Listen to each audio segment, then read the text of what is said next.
Let's talk about the fine-tuning argument if we can, Bill. Give an overview of that for us, would you? Sure. One of the most remarkable discoveries of contemporary astrophysics is that the Big Bang was not a chaotic, unordered event.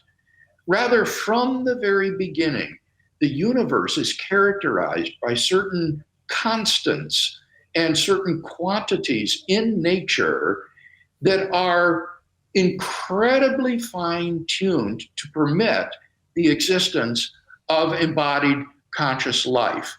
If even one of these fundamental constants or quantities were to be altered by a hair's breadth, the universe would be life prohibiting. So the question that scientists have grappled with is, what is the best explanation of this remarkable fine-tuning of the cosmos?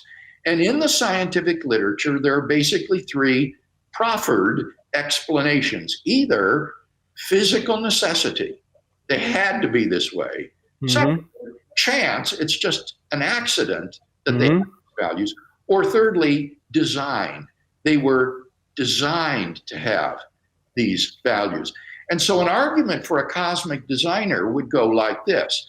Premise one, the fine-tuning of the universe is due to either physical necessity, chance, or design. Premise two, it is not due to physical necessity or chance. And here you would present arguments against those alternatives, from which it follows logically three, therefore it is due to design. Bill, what is the most persistent objection you hear to the fine-tuning argument? Well, among students who are not informed about these things, the most probable objection is that the universe is not fine-tuned for our existence. That in fact, physics does not exhibit the sort of fine-tuning that I've just described to you.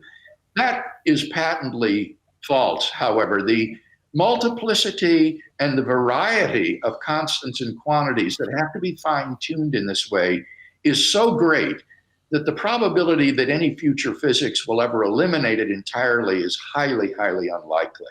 So among scientists, among physicists who are informed, the most prominent objection is the multiverse. Recognize that if our universe is the only one it is, then the odds that it would be fine-tuned in the way that it is are just impossible to face. The chances are practically infinitesimal.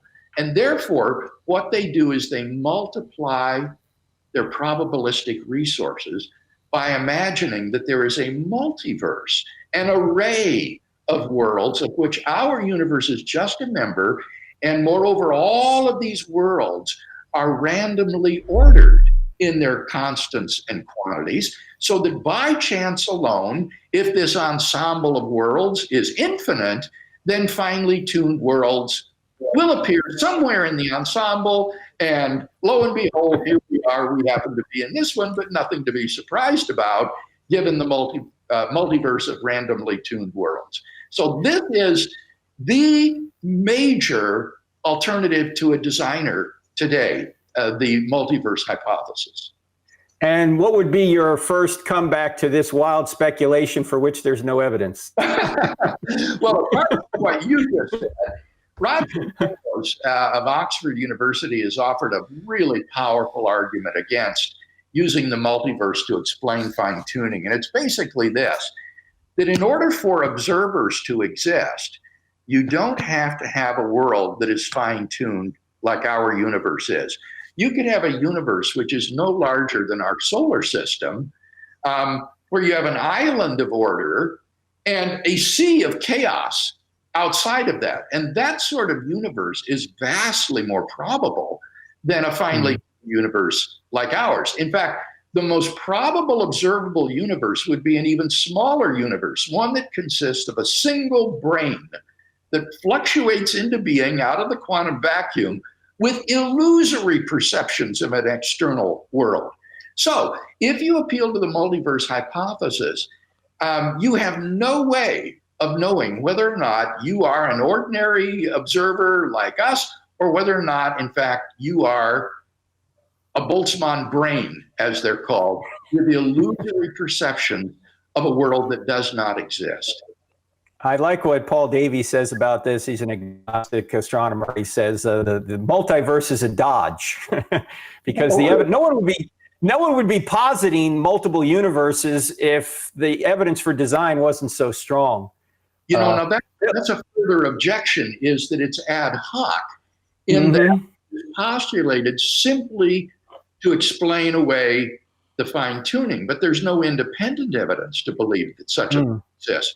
Whereas in the case of theism, we have many independent arguments, like the Kalam cosmological argument and others, that there is such a transcendent creator of the universe, so that it isn't ad hoc in the way that the multiverse hypothesis is.